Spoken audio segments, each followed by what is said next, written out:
je Gambopa de Sam Sheja Kunkin Kamata Che She Chunge Gupa Zenanda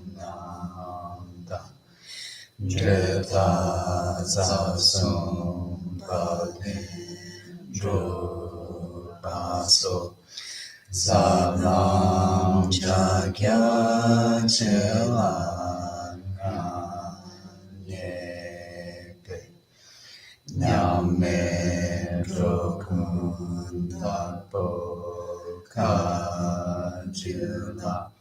So Dem So Kajuna Gyupanzino Namda Jijelo Shenlo Gongge Kampa Songbashi Zeno Kula Jashin Me Padam Tsede Dota Chuke Gongshila Neku Shenpa Meba Jinjelo Mugu Gongge Go Songbashi Mena Neko Jepe Lamala Gundu Sowa Depe Konchela Chime Mugu Kewar Jinjelo Yemme Gongge Mushe Son Vashi Namshar Tope Mongo So Mande Machu Deka Jope Gongchela Gongja Lodan Jawar Jinjelo Namto Moho Chuku Zombashi Cheyam Mayin Cheyam Chawada Magarupa Chawe Gongchela Orde Yerme Topar Jinjelo Kewa Kundu Yanda Vamada Rame Chuki Vala Om Chushin Sadam Yudin Razoni Dorje Change Gopa Nyorto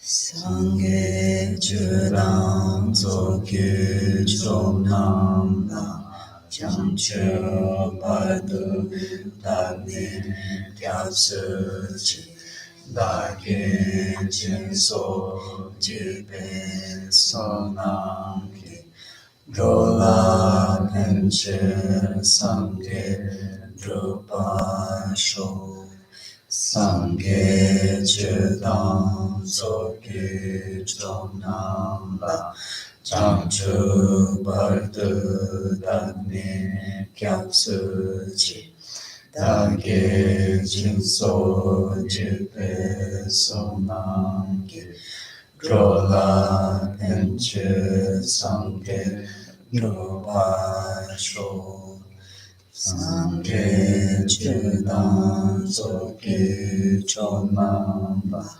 Jamchu Bardu Dami Gyatsuchi Dagi Jinso Jipe Sonamgi Rola Penchir Sangi Drupasho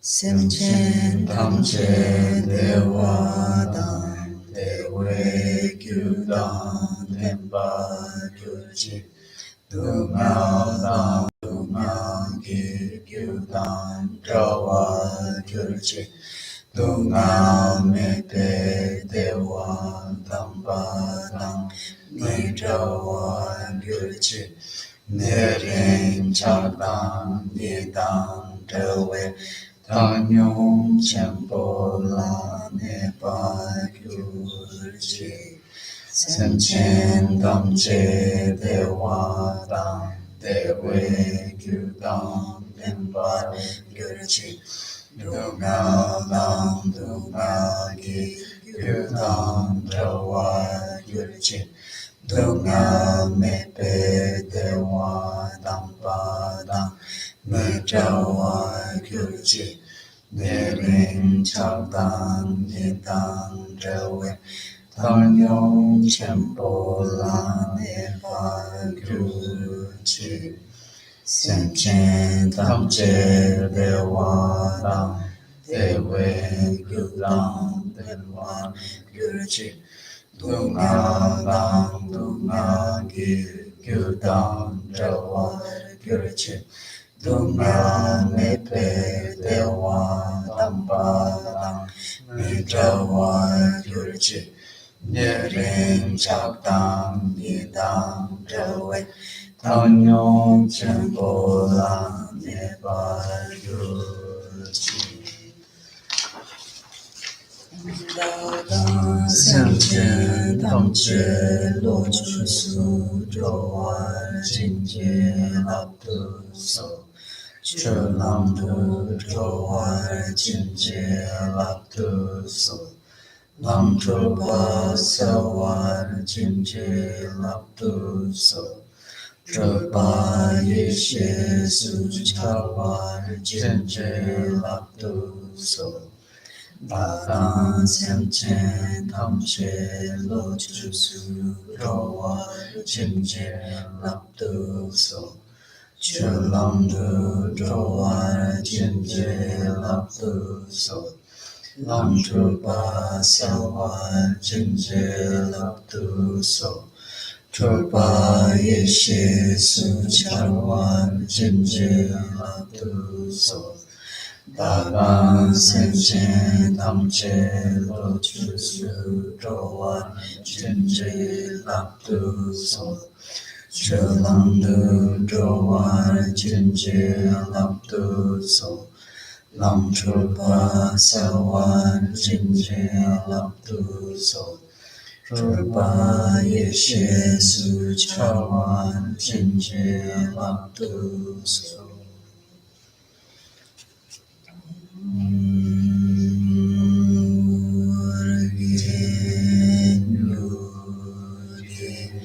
No Jansan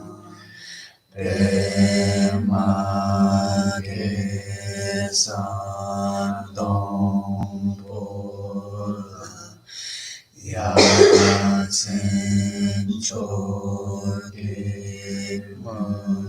Muruni Ema John Meshe Sudra Kondu Kandu Mandu Kor Keki Jesu Dabruki Jenje Achir Shesu So Nejo Deru Jempola Yojo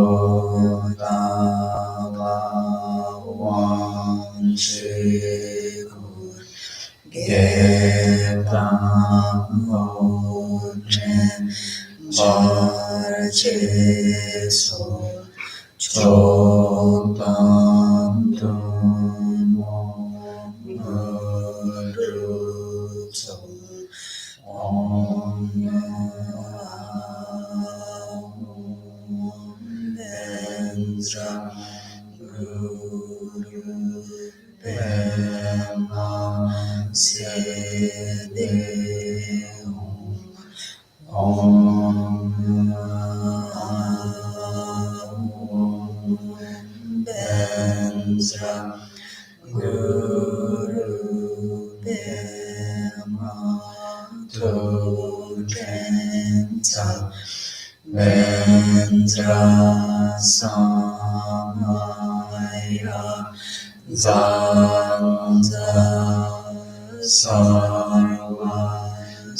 Barway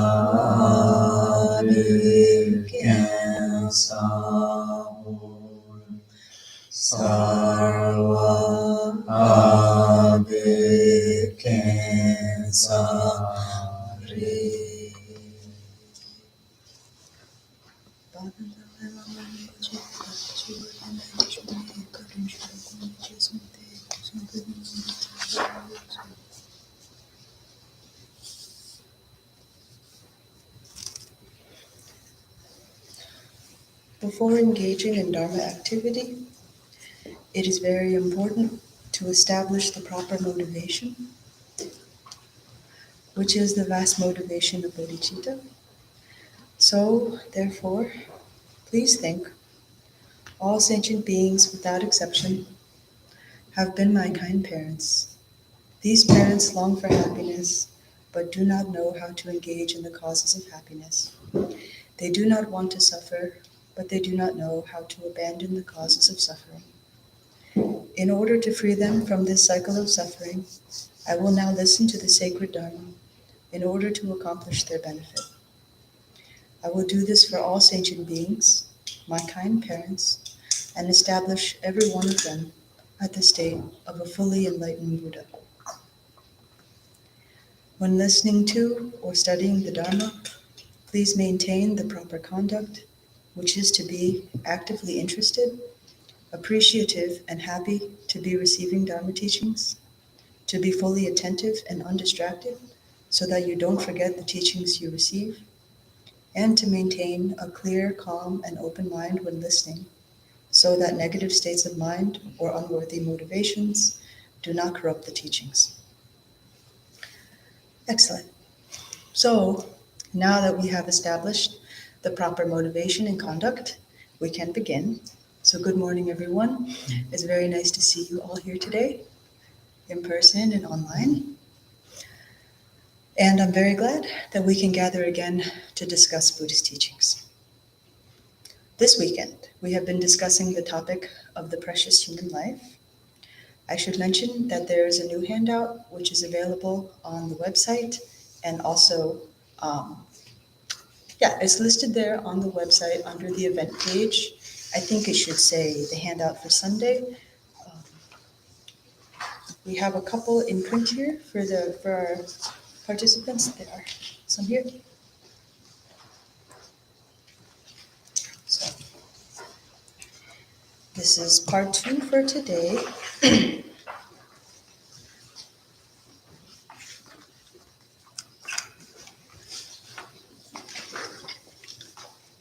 Yesterday, we discussed what makes a human life precious. We reviewed the 18 freedoms and advantages and Longchenpa's 16 additional conditions that obstruct Dharma practice.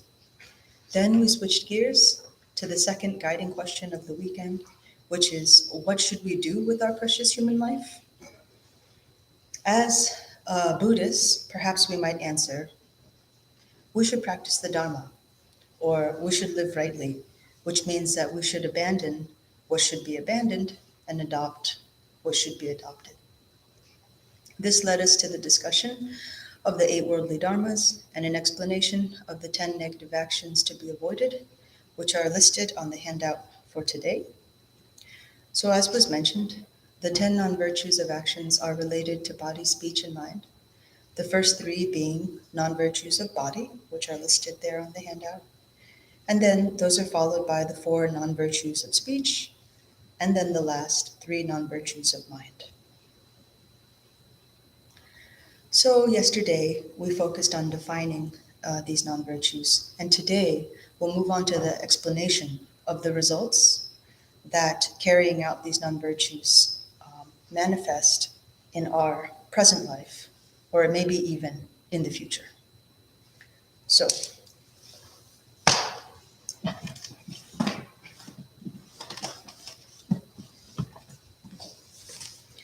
to pick up where we left off.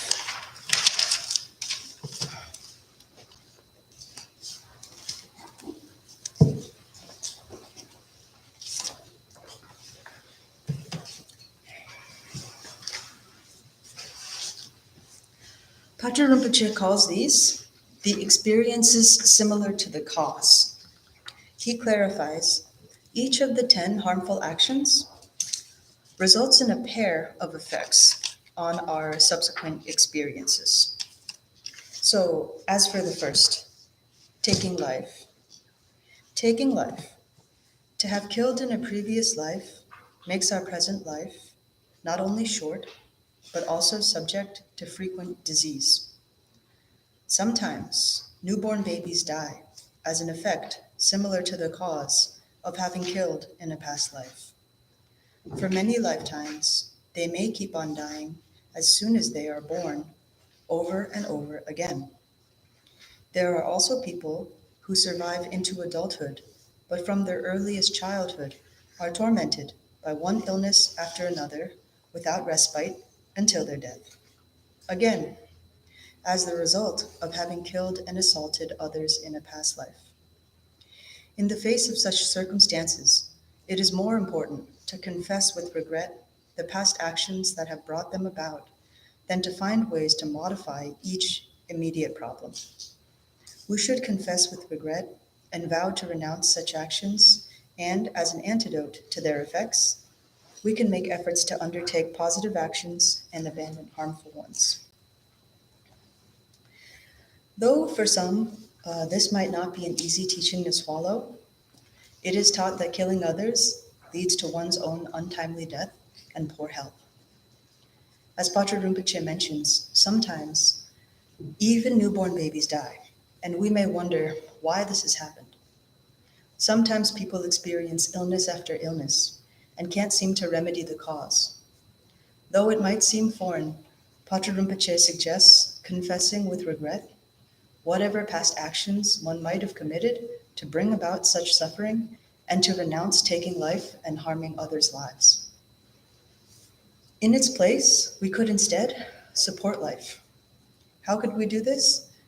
Tibetans, for example, engage in something called tsetar, which means life release. This is the action of deliberately saving the lives of beings that are slated to be killed. For example, some Buddhists will buy hundreds or thousands of fish from fish sellers and release them into a river or body of water where they will be safe and be able to live out their lives. Perhaps in America, this is a bit unusual, but if we were to go to a pet store, we might find things like crickets and mealworms that are being sold to be fed to other animals. We could buy some of those insects and either take care of them or release them into the wild. It's believed that saving the lives of others is not only good and virtuous, it also extends one's own lifespan and brings about good health. If buying and saving animals seems too unfamiliar, perhaps we could donate to hospitals or organizations that help to support sick people and develop new medicines. Moving on to the outcome of the second physical non-virtue, taking what is not given. To have stolen will make us not only poor, but also liable to suffer pillage, robbery, and other calamities which disperse among enemies and rivals whatever few possessions we may come by. For this reason, anyone who now lacks money or property would do better to create even a small spark of merit than to move mountains to get rich. If it is not your destiny to be wealthy because of your lack of generosity in past lives, no amount of effort in this life will help. Look at the loot most robbers and bandits get from each of their raids, often almost more than the very earth itself can hold. Yet, people who live by robbery always end up dying of hunger. Notice too how traders or those who appropriate the goods of the Sangha fail to profit from their earnings, however great. On the other hand, people now experiencing the effects of their past generosity never lack wealth in all their lives, and for many of them, this happens without their making the least effort. So, if you have hopes of getting rich, devote your efforts to acts of charity and making offerings. This continent of Jambudvipa gives a particular power to the effects of actions, so that what we do early in life is likely to have an effect later in the same life, or even right away, if done in certain exceptional circumstances. So, to resort to theft, fraud, or other ways of taking what is not given in the hopes of getting rich is to do just the opposite of what we had intended. The karmic effect will trap us in the world of the pretas, or the hungry ghosts, for many kalpas, or eons. Even towards the end of this life, it will begin to affect us and will make us more and more impoverished, more and more troubled.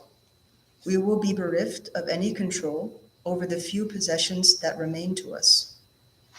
Our avarice will make us feel more and more destitute and deprived, however wealthy we may be. Our possessions will become the cause of harmful actions. We will be like pretas that guard treasures, but are incapable of using what they possess. Look closely at people who are apparently rich. If they are not using their wealth freely for the Dharma, which is the source of happiness and well-being in this life and in lives to come, or even for food and clothing, they are actually poorer than the poor. The preta-like experience right now, their preta-like experience right now, is a karmic effect similar to the cause, resulting from their impure generosity in the past. It appears that taking what is not given, in other words, stealing, causes one to become impoverished. Perhaps by now, you are catching on to the karmic pattern of opposites. Previously, we saw how taking life shortens one's own. Now we are learning how stealing causes us to be poor. It is ironic how thieves and robbers are never able to hold on to stolen wealth for long, and how rich people who surround themselves with possessions impoverish themselves of people who love and care for them, and so their wealth becomes a point of contention in their relationships. It can even become the source of suffering in their lives. But having developed and nurtured the habit of greed and attachment, like a hungry ghost, for so long, they are often unwilling or unable to see that the very wealth they treasure has become a curse. So far, we've been listening to Patrul Rinpoche explain these karmic outcomes, but I'm wondering if anyone has witnessed them to be true. Has anyone ever seen these types of things happen? And what is your experience with them? Yeah.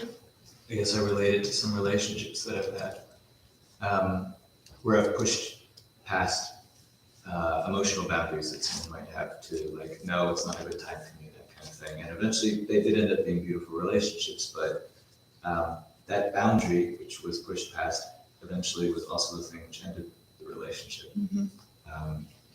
And in a sense, I related to taking what was not given, not having the full invitation.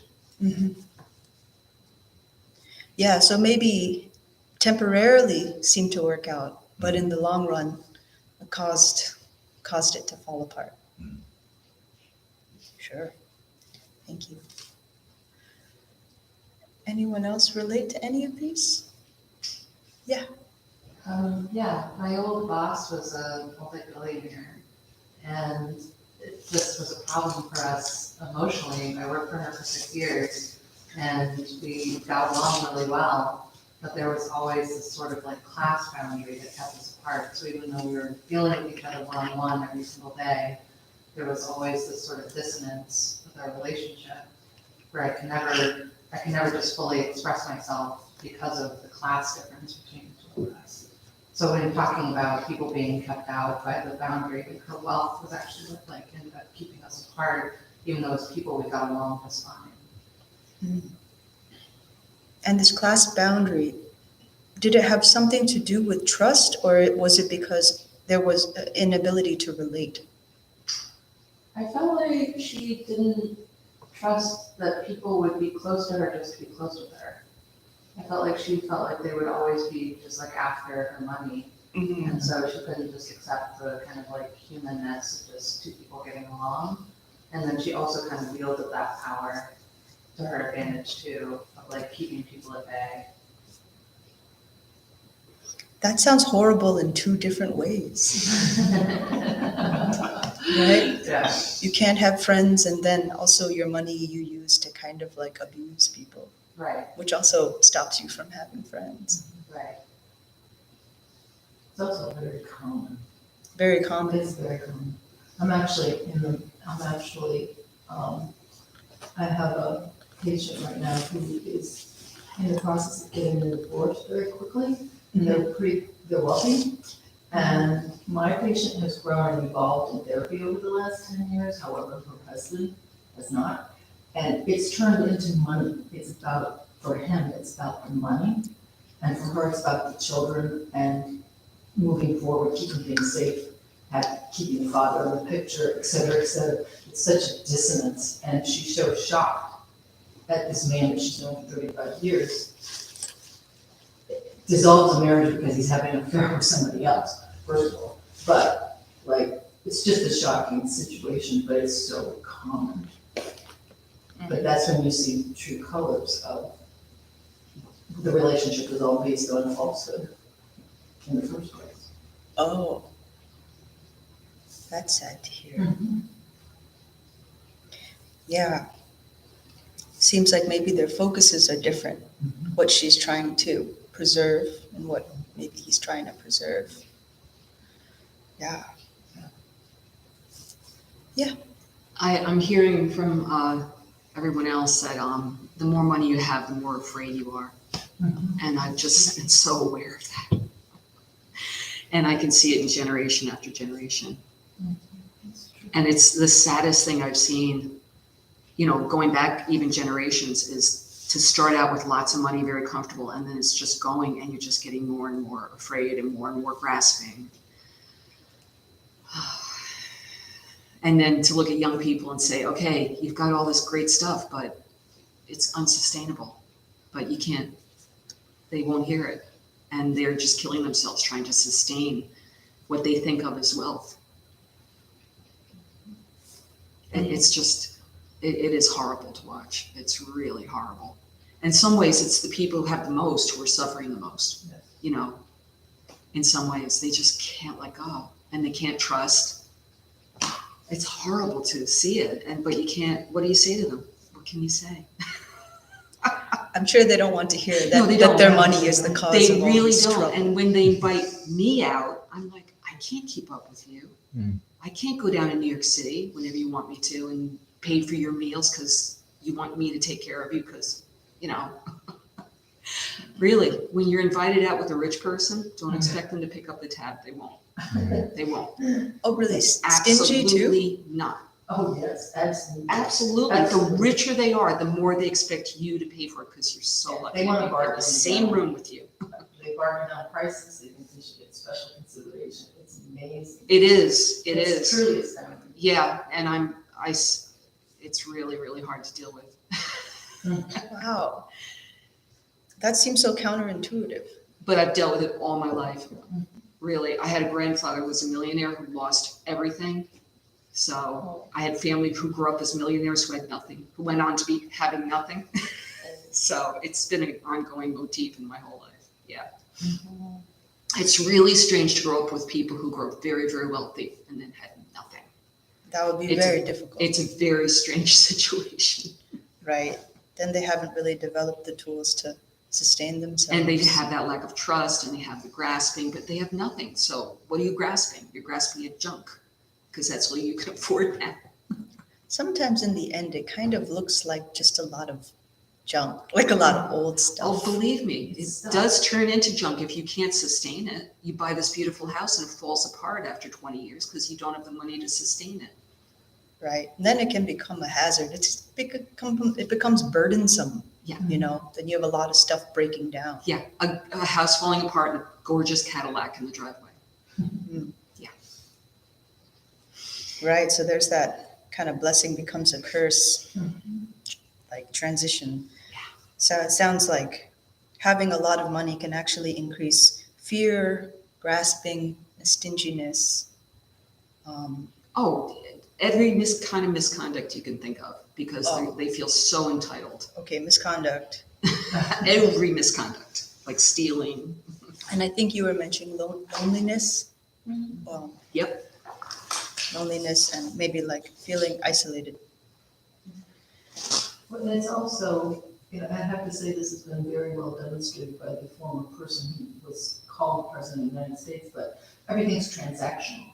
Absolutely. Everything is transactional. What I do something, you do something, you owe me, and it's transactional. And I've seen that in society over the since we had that presidency. I've seen it happen with children and families. It's heartbreaking. It's been normalized to such a degree that people who might have seen it before glaze over now. And I mean, you work in that sort of the same field, like, she works with people, I work with people, so I hear all these stories because they come to me because they're in pain and suffering. Mhm. So, and the pattern is this, the transactionality of things has really gotten out of control. Oh, yeah. And just call it greed. Yeah. And the anger when they can't do it anymore, when they can't sustain it, when they can't get their hands on it and have that kind of power, the fury. All right, so maybe it kind of cheapens relationships, making them more transactional, always expecting, I don't know, some type of reciprocity, but keeping tabs on things. And then additional things. So increase in greed and increase in anger. Just look back in history at the Civil War when the slaves were basically freed and see the reaction of the people who owned the slaves. It's that all over again. I do like how he offers the solutions like that are very practical, like don't fight. Like don't fight for, if you find yourself in a crappy situation, like don't fight necessarily to, it's like a little paradoxical, like if you're poor, don't fight to get rich, fight to give. Right. And it's like this strange thing. I found it I feel like it's proven in my life, is that there's this paradox of focusing on things more akin to like the 6 perfections. And then the knot of like your crappy life kind of like just unwinds itself naturally. Or at least I've had more of a chance for that to happen. And then it ends up being more sustainable, because if you do become wealthy, like then, or wealthier, then it's from a place of generosity. And so instead of like everything that everybody, you're less prone to fall into the pitfalls that everybody's described so well. You won't fall into the isolation, you won't fall into the distrust, you won't fall, you'll be less likely if that just, because if you're given wealth, then everybody's given wealth, because you naturally are giving. Right. So it engenders a culture of giving rather than taking. Yeah. It used to be that way in this country before the coming of the colonists. The Native Americans gave. The people who were greedy were considered insane. You got the honor, you received honor if you gave, if you were generous.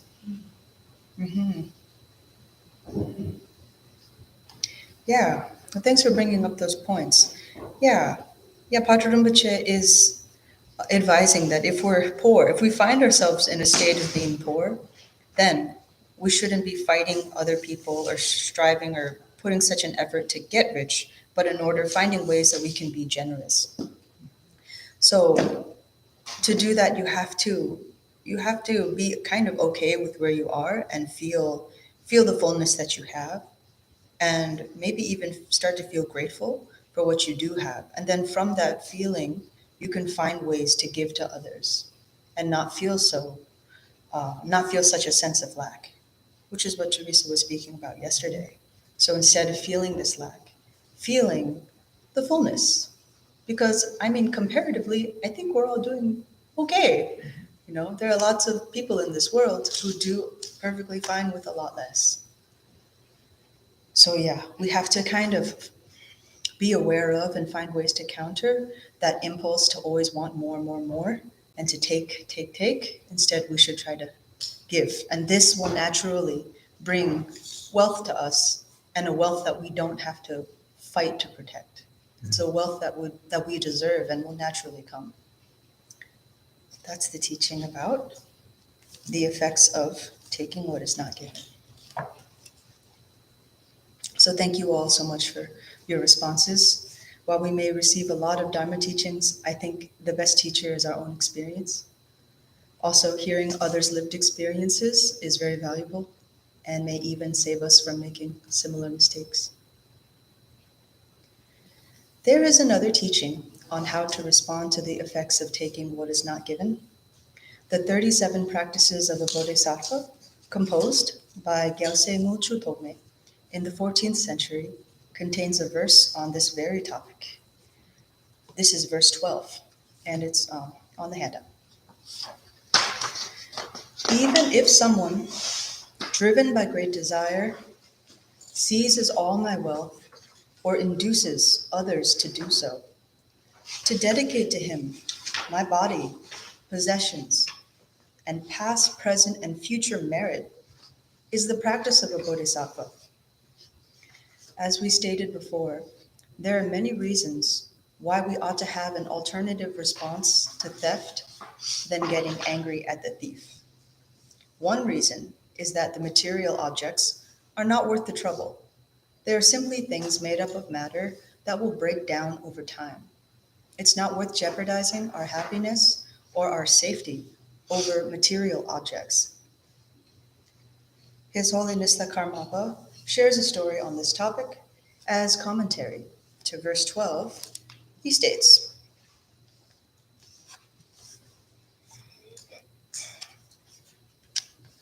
if all of our possessions were stolen, we would naturally call the police. Nothing else would come to mind. But there is another way to deal with it, as this story about a robbery in Tibet shows. It comes from Platok, the area of my home in East Tibet. A man from Platok was traveling in his home territory when robbers fell upon him and stole everything he had, including his horse. There was nothing left but a cup with a silver lining, which he kept in his inner pouch. As the robbers were about to leave, the man took this cup out and said to the robbers, "Precious robbers, please take this also. I know that we people from Latok are always traveling, and you might need a cup on the road." So he gave it to them, even though they had overlooked it at first.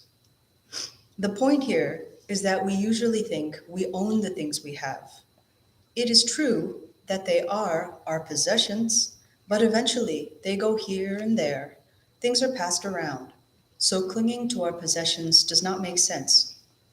If we place too much importance on possessions and people want to rob us, we could fight them and in the process lose not only our possessions, but also our very life. We should know what has a greater value.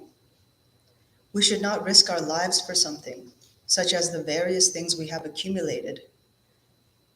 They are not as significant as life itself. Possessions are only relatively important. The point here is that even if we lose our possessions, we should not be too affected by it and dedicate them to the people who have taken them away. That is the practice of a bodhisattva. So this example illuminates how possessions aren't really that important to fight over.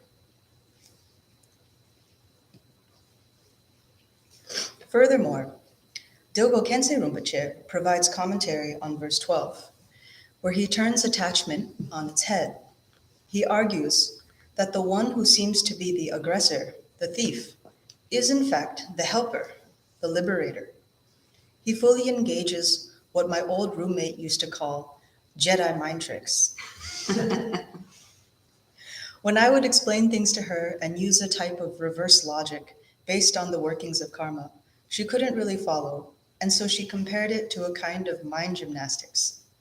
I can understand where she's coming from. It's unusual in the conventional world to repay someone's cruelty with kindness. But if we understand their cruelty to be a result of our own misdeeds, it will not only stop us from resenting them, or it will stop us from both resenting them or trying to take revenge. It will cause us to be thankful for them carrying out the result, and so exhausting the negative karma that we ourselves accumulated previously. That is why we should be thankful when suffering in general, because it marks the exhaustion or final fruition of our past misdeeds. Conversely, trying to escape suffering is not only impossible, it also only serves to delay the ripening of the consequences, which can result in their becoming more grave over time. It's said that it's better to swiftly suffer the consequences of misdeeds rather than letting them compound over time. This is a concept that is similar to economics and interest. But I digress. Dilgo Khyentse Rinpoche responds to the topic of theft in verse 12 of the 37 Practices of a Bodhisattva by stating,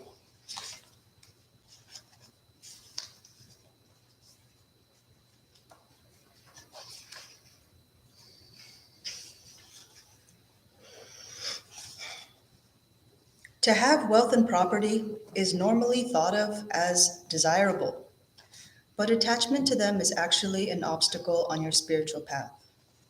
So, someone who deprives you of your money and possessions is in fact freeing you from the fetters these things have created in your mind, and is preventing you from falling to the lower realms. You should feel nothing but gratitude. If you own nothing at all, you are free. No enemies or thieves will bother you. As the saying goes, if you have no wealth, thieves won't break in. If you carry no bags, robbers won't lie in wait. It is important to remember that if you lose everything you possess, it can only be the karmic result of your having deprived others of their possessions in the past. There is therefore no reason to feel angry with anyone other than yourself. Seen from that point of view, it is not you who are attracting enemies. Seen from that point of view, is it not you who are attracting enemies with your wealth, fame, and rank? If there were no target, there would be nothing to shoot arrows at. As a result of negative actions in your past lives, you have set yourself up as a target at which the arrows of suffering are now being shot. A great bodhisattva never has angry thoughts towards anyone who harms him or her. Instead, his main concern is for that person's welfare. In each of the Buddha's past lives as a bodhisattva, he met an incarnation of the same person who constantly tried to make difficulties for him. In return, the Buddha always tried his best to help that person. In his lifetime as Buddha Shakyamuni, when he became the fully enlightened Buddha, the person was reborn as his cousin, Devadatta. Even though Devadatta tried to harm the Buddha, and even tried to kill him on several occasions, the Buddha repeatedly said that he did not see Devadatta as an enemy, but rather as a kind teacher who taught him how to act as a bodhisattva. Once in a previous life, the Buddha was born as a snake that was eventually stoned to death by a band of children. Although he could have killed them by simply looking at them, he kept his mind filled with compassion and died praying to be able to benefit them in the future through this connection. Whatever harm others may inflict on you, always pray that all beings' sufferings may come to you and not to them. Make the wish that you will always be able to serve them and that their minds will be ever full of joy. In the same way that, in the Guru Yoga practice, you meditate on the teacher visualized above the crown of your head, so too, meditate here on all beings as though you were carrying them on your head and pray to be able to dispel their suffering and bring them happiness. As we have already seen, there is no greater offering to the Buddhas than that. To feel compassion for someone who is harming you is such an effective way of purifying your obscurations, freeing yourself from anger, and developing the positive side of your nature that, in fact, the harm that the person has done to you will carry you along the Bodhisattva's path. As it is said, therefore, I take refuge in whoever harms me, as he is the source of all happiness. In the beginning, this may seem difficult to put into practice, but to have a truly good heart is something for which everyone has the capacity. Take all the suffering of the person harming you into your heart and send him your happiness with great compassion. With the same attitude, you can also offer a water torma, the burned offering of sur, and the visualization practice of giving away your body as an offering to the three jewels, a present to the Dharma protectors, a gift to suffering sentient beings, and repayment of your karmic debts to harmful spirits and obstacle makers. For all these practices, it is important to have a thorough grounding in the practice of the four boundless attitudes. They are as follows: boundless love, the wish that all others may have happiness; boundless compassion, the wish that they may be free from suffering; boundless joy, the wish that all those who already have some happiness may keep and increase it; and boundless impartiality, the recognition that beings are all equally deserving of love, compassion, and joy, and not more or less so just because of the good, bad, or non-existent relationship you may have with them in the narrow perspective of the present. In the morning, your first thought should be the commitment to do whatever you can during the day to help others and bring all beings to ultimate happiness. In the evening, dedicate to all beings the merit that you have gathered during the day. If anyone has tried to harm you, make the wish that they be free from all animosity and vindictive feelings, and that all their positive aspirations may be fulfilled. To bring about a true change in your attitude is hard at first, but if you understand the meaning behind the mind training and keep on trying to apply it, you will find that it helps you in very difficult situations, just as a well-designed vehicle can travel any distance quickly and with ease. So many thanks to Dilgo Khyentse Rinpoche for that very enlightening commentary. I noticed that he mentioned the word mind training. Maybe this is what my roommate was referring to when she said Jedi mind tricks. Yes, it is training the mind in new and perhaps unfamiliar ways. The point is, this type of mind training brings lasting happiness to self and others and is far superior to continuing the cycle of harm, be it theft, slander, or whatever non-virtuous action it might be. To continue with Patrul Rinpoche's presentation on the experiences similar to the cause or the ripening of past non-virtuous actions, the third non-virtuous action of body, sexual misconduct, is taught to have the following results. He explains.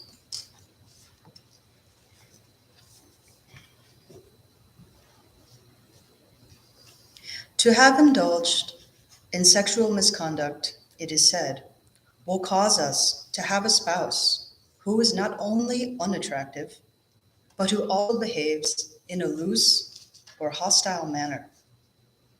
When couples cannot stop arguing or fighting, each partner usually lays the blame on the other's bad character. In fact, they are each experiencing the effect similar to the cause, resulting from their past sexual. Instead of hating each other, they should recognize the effect of their past negative actions and be patient with each other. I don't know about you, but it's eye-opening for me to hear that engaging in sexual misconduct will bring about a future spouse who is unattractive, unfaithful, and aggressive. In addition, it causes discord between couples where neither one accepts responsibility nor makes an effort to improve their relationship. Since we now know this, it gives us all the more reason to be good and honest with our present spouses. Not only will it make life easier now, but also in the future, and we'll be grateful for it, even if we can't remember the cause of our good fortune. Next, the results of lying. The first non-virtue of speech. The experience similar to the cause from having lied in past lives is that not only are we often criticized and belittled, but also we are often lied to by others. If you are falsely accused and criticized now, it is the effect of your having told lies in the past. Instead of getting angry and hurling insults at people who say such things about you, be grateful to them for helping you to exhaust the effects of many negative actions. You should feel happy. Rigzin Jigme Lingpa says, an enemy repaying your good with bad makes you progress in your practice. His unjust accusations are a whip that steers you towards virtue. He's the teacher who destroys all your attachment and desires. Look at his great kindness that you can never repay. Again, more Jedi mind tricks. Our past non-virtuous deeds of lying brings about others criticizing us, belittling us, and deceiving us. And once again, we see the karmic pattern of opposites. Lying to others causes others to lie to us and also insult us. But as Pater Rinpoche mentions, instead of getting angry and hurling insults at people who say such things about you, be grateful to them for helping you to exhaust the effects of many negative actions. The notion of being grateful to one's critic appears in the 14th verse of the 37 Practices of a Bodhisattva, also on the handout. It is as follows: even if someone broadcasts throughout the billionfold universe all sorts of things to disgrace me, in return, to speak of their good qualities with a loving mind is the Bodhisattva's practice. Fortunately for us, Dilgo Khyentse Rinpoche elucidates on this verse in his commentary. He advises,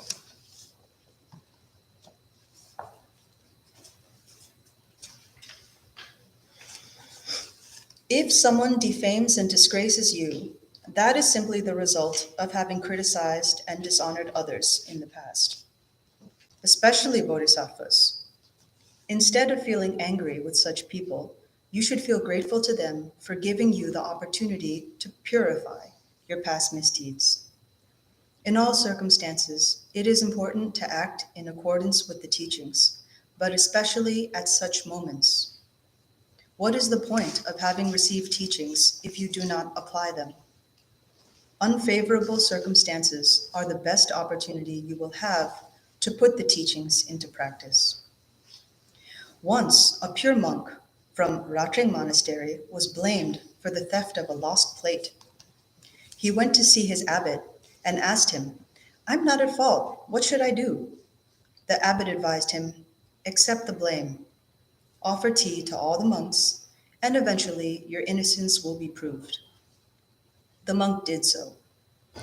That night, he had many good dreams, indicating a great purification of his being. Soon after, the plate was found, and the monk was cleared of the accusation.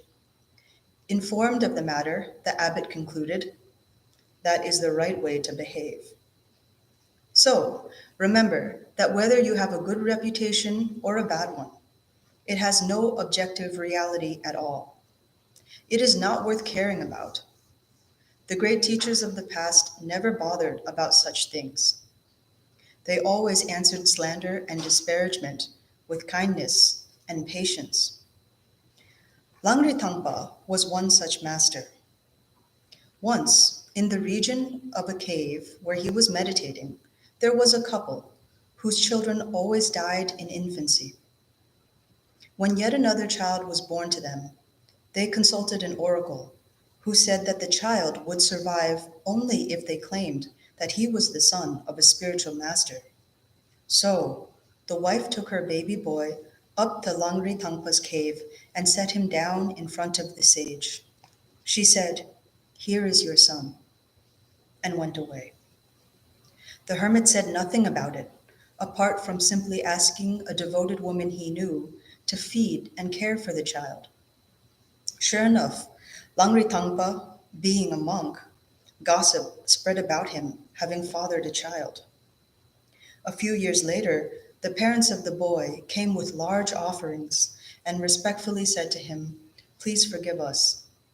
Although you were not in the least at fault, we let ill rumors spread about you. The child has survived due only to your kindness."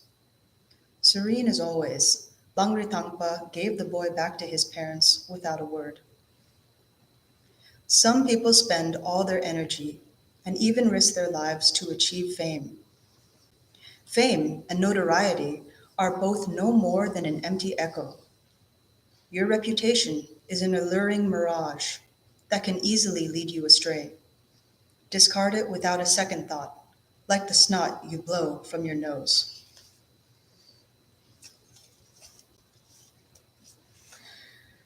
That was an excellent commentary. I'm very happy to be able to share that.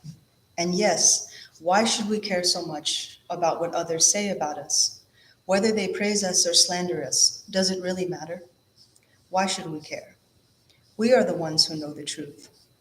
What others think or say about us doesn't affect who we really are and has no bearing on our mind and its karmic imprints, which are the results of our own actions and not people's opinions of us, and furthermore are the only things that we actually take from life to life. Conversely, people who slander others take that habitual pattern from life to life.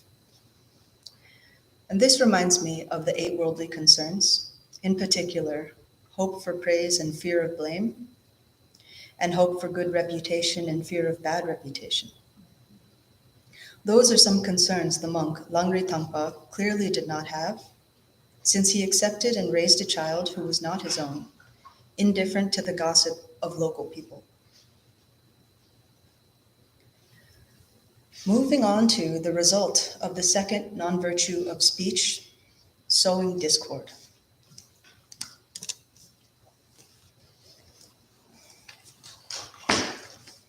Patrul Rinpoche states, the effect similar to the cause of sowing discord is not only that our associates and servants, or nowadays assistants, cannot get along with each other, but also that they are argumentative and recalcitrant with us. For the most part, the monks following lamas, the attendants of chiefs, or the assistants of householders do not get along well among themselves, and however many times they are asked to do something, they refuse to obey and argue defiantly. The hired servants of ordinary people pretend not to hear when asked to do chores, even easy ones. The master of the house has to repeat the orders 2 or 3 times, and it is only when, at last, he gets angry and speaks harshly to them that they do what they are asked, slowly and grudgingly. Even when they have finished, they do not bother to come back and tell him. They are permanently in a bad mood. But the master is only reaping the fruits of the discord he has sown himself in the past. He should therefore regret his own negative actions and work at reconciling his and others' disagreements. It appears that when a person sows discord among others, the result is experiencing discord in one's own household. Their assistants, maids, and service workers do not respect them and are insubordinate.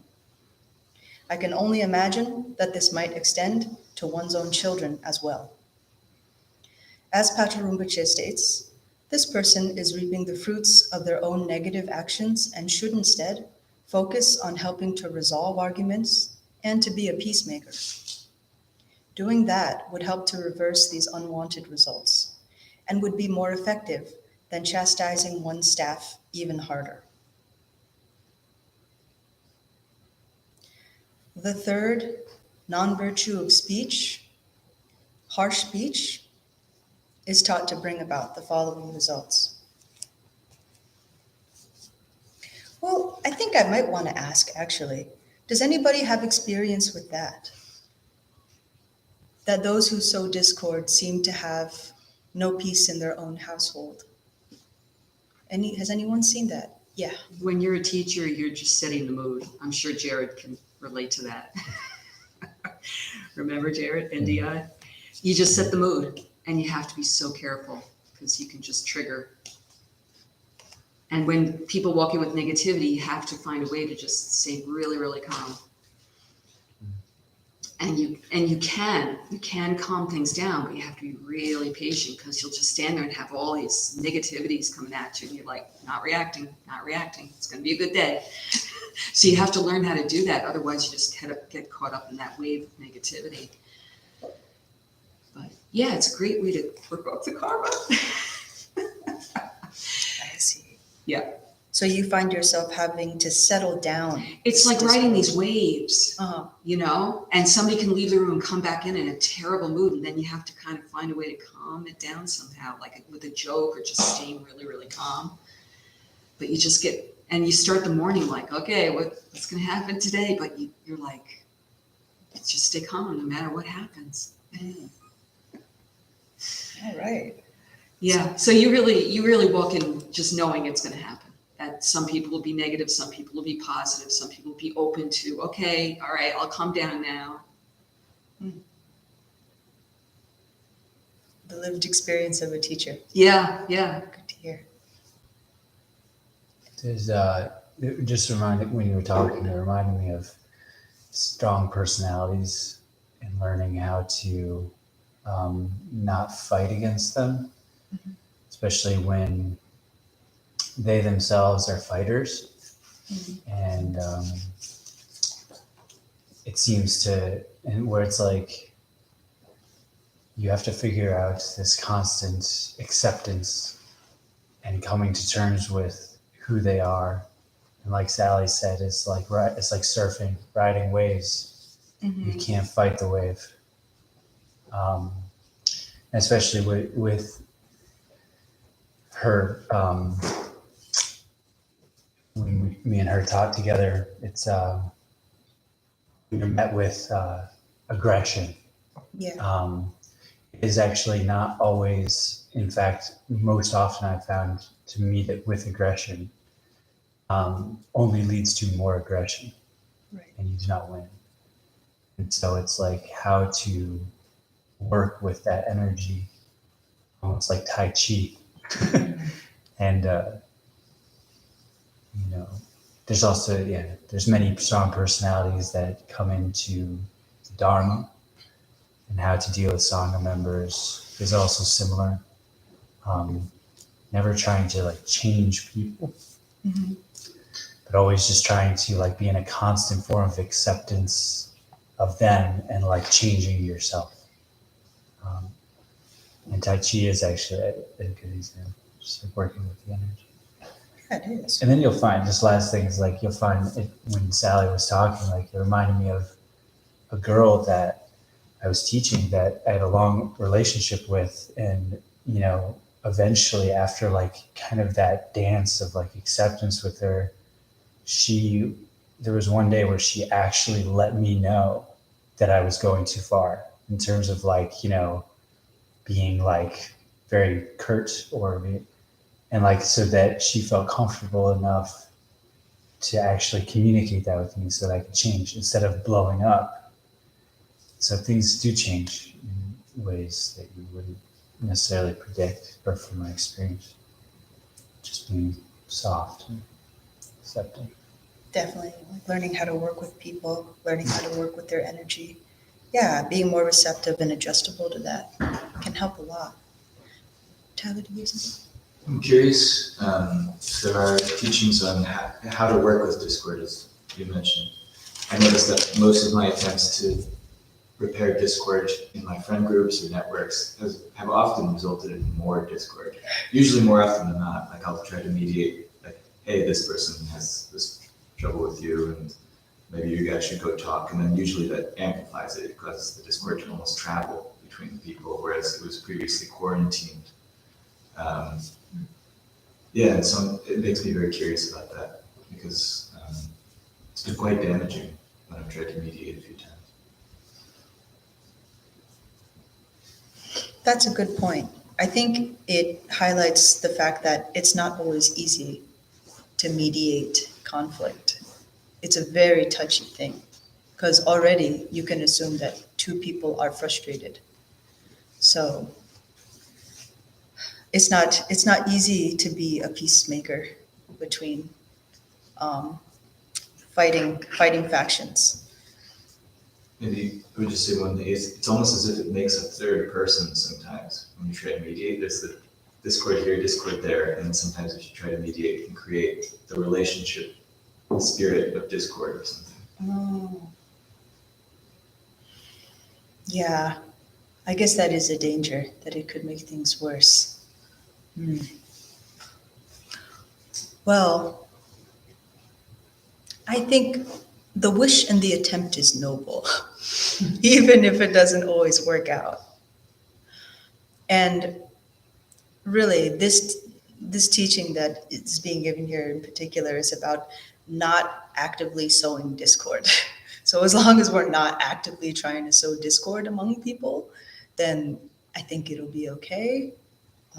But if you did, these are some of the results you might be experiencing. So just a little bit of like a heads up, if you find yourself, or the people you're working with just like aren't listening to you and they, not working with you, it could be because of this. So it's just from now on, avoid pitting people against each other. Don't gossip.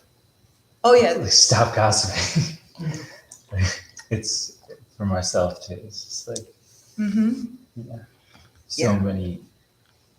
I worked one job where like that was the entirety of our conversation. Like there was no way to talk except about other people for months and months. It was just, and so it's like, just like to stop that as much as possible. Yeah, gossiping will come up, but gossiping is kind of like a minor form of sowing discord. Yeah, that's it. Really depending That's on the what I mean. person's intention. Actually, it could be more of a covert way of sowing discord. For sure. Yeah. But like you said, sometimes people just slip into it just as a pastime. But even then, it's still, it's still, it might not be, it's not the same as like being like a malicious actor of like trying to like, pit people again. That's probably the worst form. Right. To like pit factions against one another. And Right. people do that. Even to cause war. It's kind of rare, more rare. Yeah. But gossip is like that generic like pastime that I can fall into. Sure. That is like the more subtle. Mm-hmm. And then eventually, if you do it long enough, then you can say maybe, I don't know, so is discord in myself. Sure. So is discord. Somebody could hear you. Right. Talking. Right. It gets back to you. It gets back to you. And then it affects the way that I view the person. Sometimes I find it affects the way that I view the person if I talk too much crap. That it's like, then when I go to the actual person I'm talking about, I view it worse. Yeah. And if I just keep my, yeah. keep zip the lip. Or you might even find that the person you were gossiping about, like, isn't actually like what you said.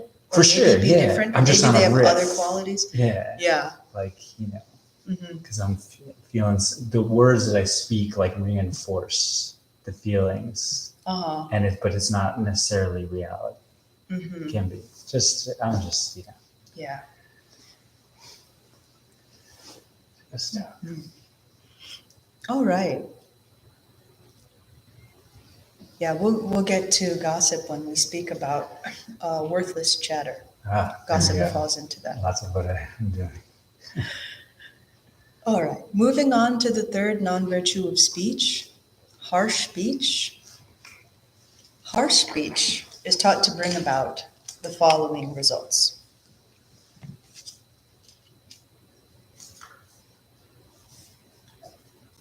To have spoken harsh words in past lives will not only make everything that is said to us offensive or insulting, but we will also have the effect that everything we say provokes arguments. Harsh language is the worst of the four negative actions of speech. As the proverb puts it, words have no arrows nor swords, yet they tear a man's mind to pieces. To suddenly provoke hatred in another person, or worse still, to say even a single offensive word to a holy being, causes many lifetimes to be spent in the lower realms without any chance of being released. It is said that a Brahmin named Kapila once insulted the monks of the Buddha Kasyapa, calling them horsehead, oxhead, and many other such names. He was reborn as a fish-like sea monster with 18 heads. He was not released from that state for an entire kalpa, and even then was reborn in hell. A nun who called another nun a bitch was reborn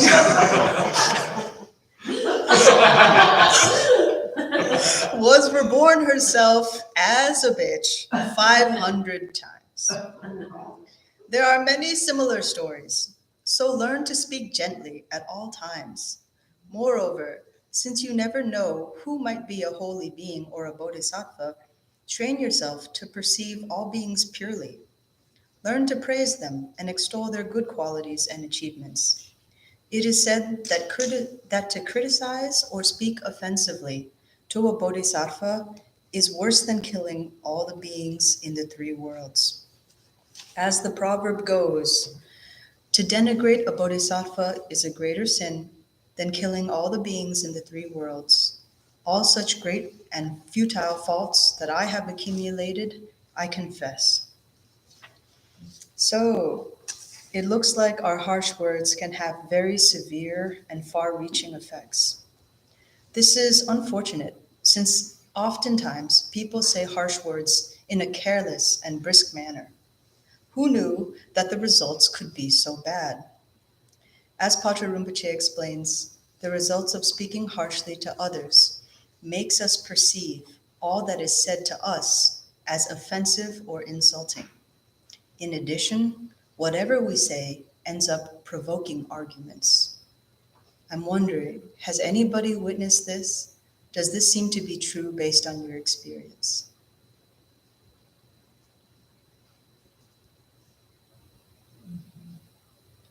It might be hard to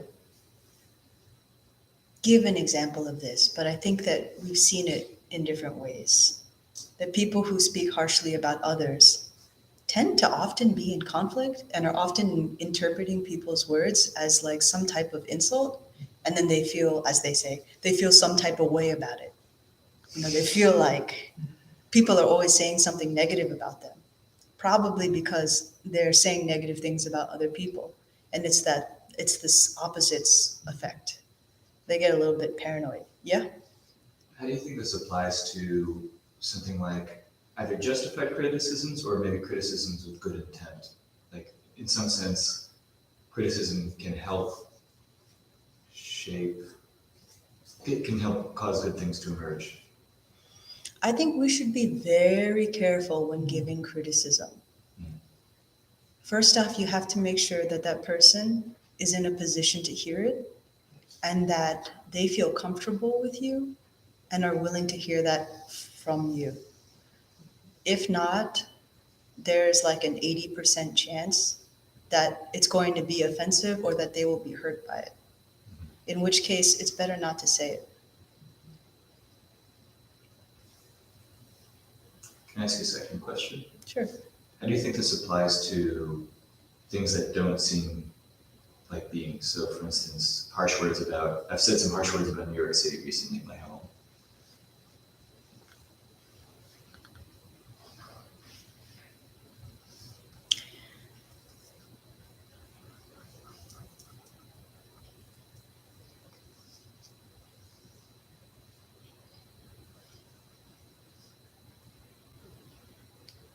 I think it also depends on who your company is. So if you're around people who also are residents of, say, New York City, if you say something bad about the place they live, while they might not say it to you, it could hurt their feelings. Perhaps they like it there, or they have to be there, or they have no option of going anywhere else. So to put down where they have to be might actually be more harmful than you take it to be. Also, sometimes I think people enjoy just kind of like, for lack of a better word, like shit talking, that it can be like fun. It starts to puff up someone's ego in a strange way and just becomes like a fun thing, but it's really not a good habit. And it can have the side effect of hurting people's feelings without you being aware of it. Yeah. So how do you deal with the balance of like honesty with negativity? Where it's like you don't want to lie, so you don't want, like we naturally have like negative feelings. It's not like we go through like our survival depends on us saying like yes, no, like we naturally have negative feelings. And so like voicing those feelings, there can be like honesty inside of that. So like how do you deal with like honesty but not wanting to like be negative? Like, or what is that balance? This sounds to me like an example of this is like when you feel obliged to tell a white lie, like if someone you care about says like, does this look good on me? And like, that they really like it and you might, maybe they're better dresses or something, but you say like, yeah, it looks nice. Because is it worth it to hurt their feelings if they feel happy about it? Just because you think it's like, well, it really makes your arms look fat. That might be true, but do we have to say that? So I think you have to weigh it. If it's something that someone, if they hear it, could help them and make them make a better decision or save them or protect them somehow, then I think it's worth saying. But if it seems like the result is really not that serious, then you might want to consider if, saying something unpleasant is really going to be worth it. Yeah. And sometimes I think people use this excuse of I'm just telling the truth or I'm just being honest as a way to not really control their speech and to say harmful things. So they kind of give up that the filter that maybe should be there when you're speaking to other people. But you can also filter it by saying, that's a beautiful dress, or things that are true, like that color looks beautiful on you. Like you're not commenting on, does this make me look good? You're commenting on, that is a very attractive color. Right. Like a very neutral, like that's the way as a mother you do it with your child, you're trying to mirror, but that, it's like, that's great, like you did a good job, with no judgment, and just like you're speaking the truth, but not actually answering yes or no, does this look good on me? Yeah, and my job Does is that all make about sense? finding the yes. Yeah. Fine. Yeah, my job is all finding the yes, like figuring out the place where there's a yes, like an honest yes. And honest, yes. Yeah. I think if you try, you can always find something nice to say. Right. And it may be worth trying to find that thing. Yeah. Well, it's just about 12 o'clock, so maybe we'll pause here and we'll continue after lunch. Thank you.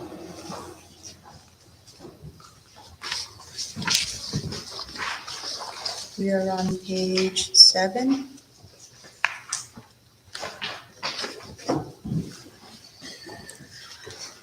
Sonam di tamche zipani tomne ne pedranam panjene kegana chi vala trupai sipe tsole doa doa shu Gewandi gewokun sonam yishi zozote sonam yishi lejongwe dampa kuni topa sho Janchu samne rinpoche pake panam ke gurji Teba nyamba me padang Gongye gongdu ewa sho Semchen tamche le dan nengyurji Ngendro tamche kapdu tongpa sho Tamchu sempa ganda sa shukpa Teta kungi monam Drupa shu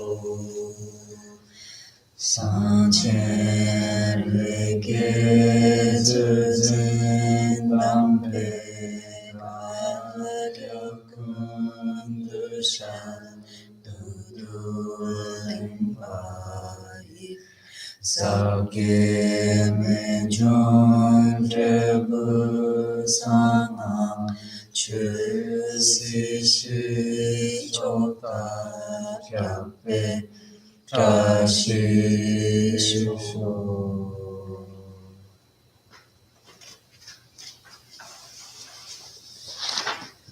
years.